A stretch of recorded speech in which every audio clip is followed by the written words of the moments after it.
Hello, everybody. Are we live? Yes, we are. Well, welcome to Friday the 13th. And I thought we'd have a little bit of a chat about the week in review. You know, it's been a crazy week, and I'm not really surprised because we have Uranus, which is about to leave Leo. It's in the final degrees of Leo, which is quite a feisty placement for Mars because being a fire sign, Leo brings out the ego, the bombasticness, the kind of spirit, the fighting spirit of Mars, and it's been square Uranus in Taurus, which is quite a revolutionary placement. And so we've had a little bit of tension over America with protests in LA, Chicago, and over the whole ICE thing. So there was a curfew in LA because that's been kind of, getting a little bit tense. But now tonight we have the events in the Middle East between Israel and Iran. Now, Israel's chart is heavily affected actually by the Mars-Uranus. Mars is conjuncting Israel's natal Mars and it's square Uranus. So you can see why there's been such a febrile atmosphere, quite a lot of geopolitical stuff going down. It's a very tense time. Now, Mars will be in Leo for a few more days, then it's moving into Virgo. So I think we'll see quite a change then as things become just a little bit more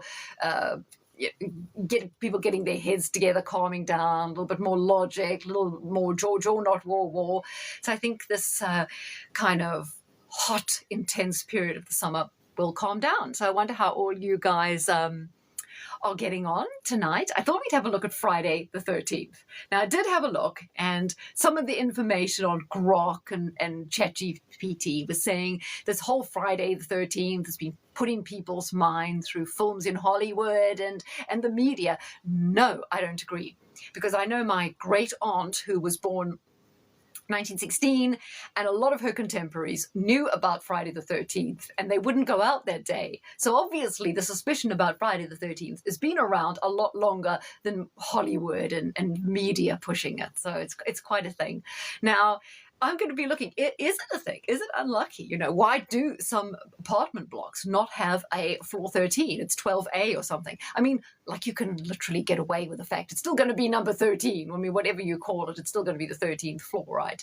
But I'm going to be talking about why it can be a lucky number and why it's sometimes unlucky to do with karma. So just thought I'd mention that one of the reasons Friday the 13th became known was back to 1307 in the days of the Knights Templar. Now, the Knights Templar were like a Catholic militia who protected pilgrims on their pilgrimages during the Crusades. And the Knights Templar became extremely wealthy and powerful. They amassed property, land, money, influence, power.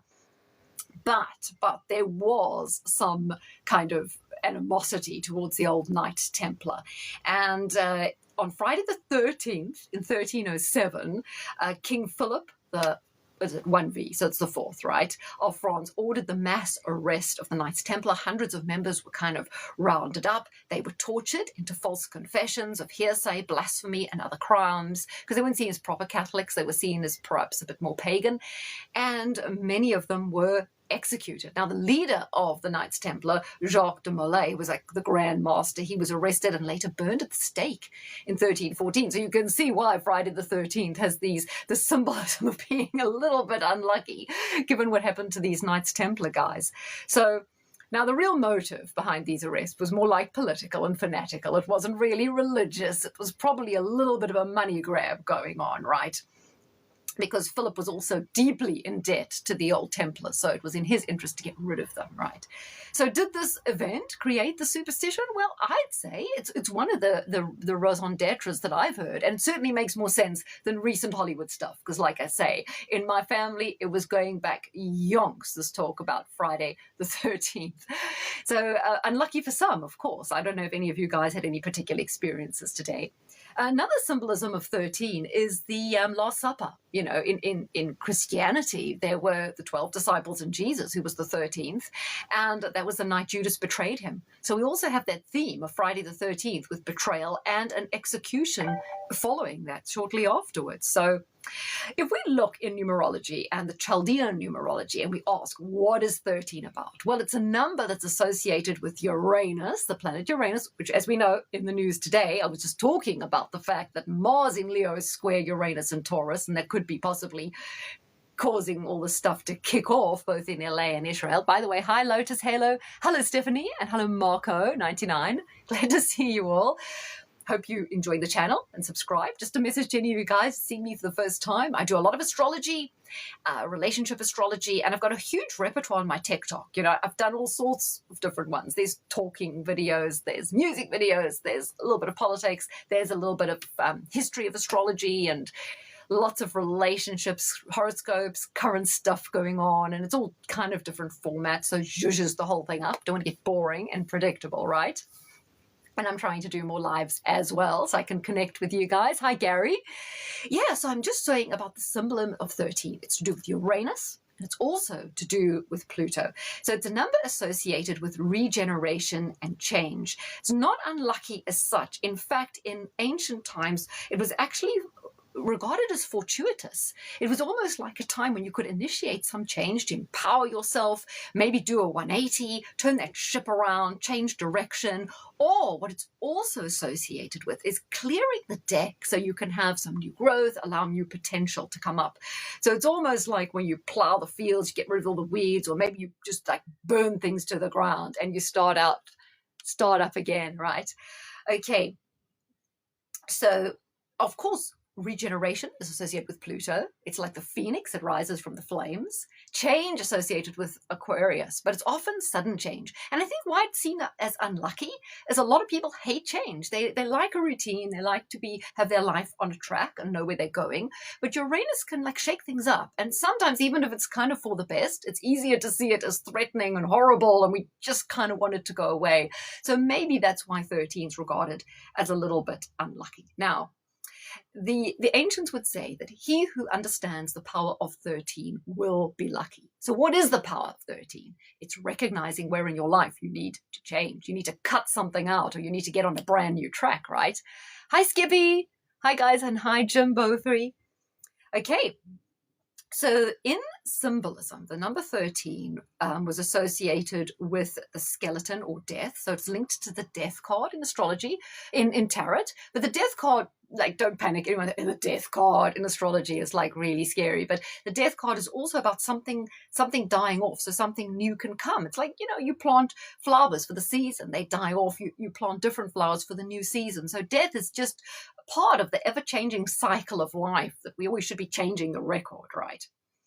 So going back to the symbolism, another symbolism is the scythe that's reaping down men, but new faces are cropping up in the field. So it's all about sort of new talent, new opportunity emerging, and represents upheaval. So it's almost like a scorched earth policy, which is a bit Pluto. But the regeneration and sort of new talent and fresh ideas coming through is very much an Aquarian theme going on there. So 13 is not just about change, it's also about power. And there's power in jumping on the bandwagon, right? There's power in seeing the way the land is lying, understanding how things are shifting, and then getting on that new track. Like, don't just stay with the status quo. Things are always changing in life. And as in business, in life, if you can capitalize on that change, you will have great power. So it's always good to be on the beginning as something that's going up. You know, they talk about the life cycle of a company. You know, it sort of grows slowly, and then there's a bit of a hockey stick curve, and then it tapers off as it becomes a mature business, and then it's like a cash cow phase, and then it wanes, and you have to kind of find new ways to reinvent the business. So Uranus is all about getting in at that bottom so you can take advantage of the hockey stick curve and just soar up. Now, what's so important is the power you use with number 13 must be used for unselfish purposes. Because if you use it selfishly, it brings bad karma upon you. There's the bad luck of 13. So if you're using 13 mindfully, consciously, you will capitalize on the luck. But if you use it in a selfish, nefarious, kind of cunning way to undermine other people, it's going to bring about bad karma and also self-destruction, which is categorized, which so much about Pluto, Scorpio, the death card, self-destruction through poor karma. Now, both Pluto and Uranus are associated with the unknown. So 13 has an element of something lurking, something misunderstood. It's almost like they're going to be twists and turns along the way that we must be ready for, right? And we have to adapt, because adaptation is a key for success. That's the lesson of the number 13, right? Adapt or die. So there's your death card. But you adapt, that's your good karma. That's your success. That's your key. So this number brings a lot of potential, and it can be less of the negatives if you adapt, you're flexible, keep an open mind, and work to the higher good. Now, as is typical with the signs of Aquarius and Scorpio, or Uranus and Pluto, which represent 13, is genius. A lot of people born on the 13th or have a name that reduces down to 13 are inventive geniuses, are creative geniuses, or someone with a spark of something different. So 13 has that sort of Uranian power to be famous, infamous, to be stand up out from the crowd, to be something a little bit extraordinary. There's also a sense of exploring, breaking new ground, taking a risk as well. Risk is a little bit of Jupiter thing. And we know we've got a lot of Jupiter going on at the moment because it's been triggered by Mercury and it will be triggered by the new moon. So a lot of lessons here to think about with 13. 13 is an adventurous explorer. It's a scientific thinker. And overall, it's a thinker. It's someone with deep levels of awareness.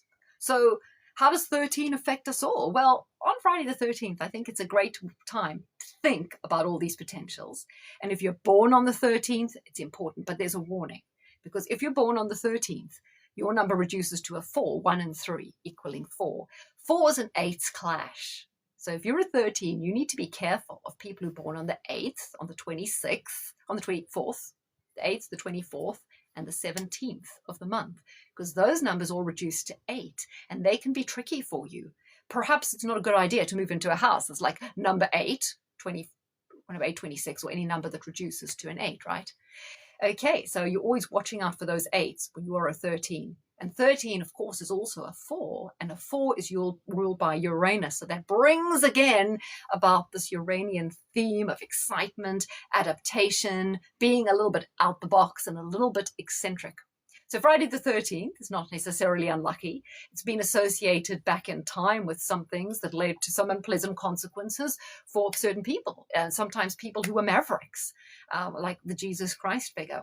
But it does remind us all that even if you look at the association with the Last Supper and the crucifixion, the number 13, there was Jesus rose from the dead, which is the symbolism of Pluto, which of course I talked about is connected to the number 13, regeneration. And what it led to? Great change in thinking, a new religion, a new era of culture.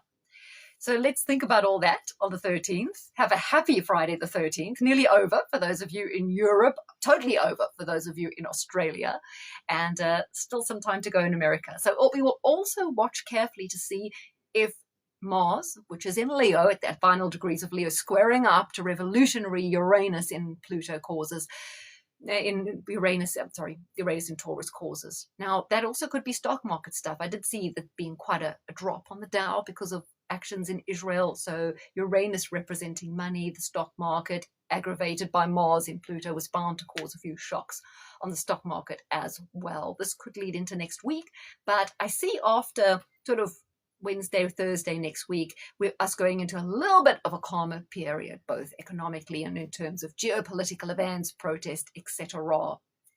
The next flare-up of those two particular planets is going to be at the end of February. So it'll be interesting to see again what the next phase is in the Middle East come the end of February, because that could be the next key phase. Anyway, guys, I hope you enjoyed that. I hope you'll subscribe to the channel or whatever you call it, follow or whatever. And I'm also on Instagram and YouTube and whatever. And if you're ever interested in a detailed reading, I have very, very competitive prices. So just inbox me and we can chat about that. Take care. Have a good Friday evening.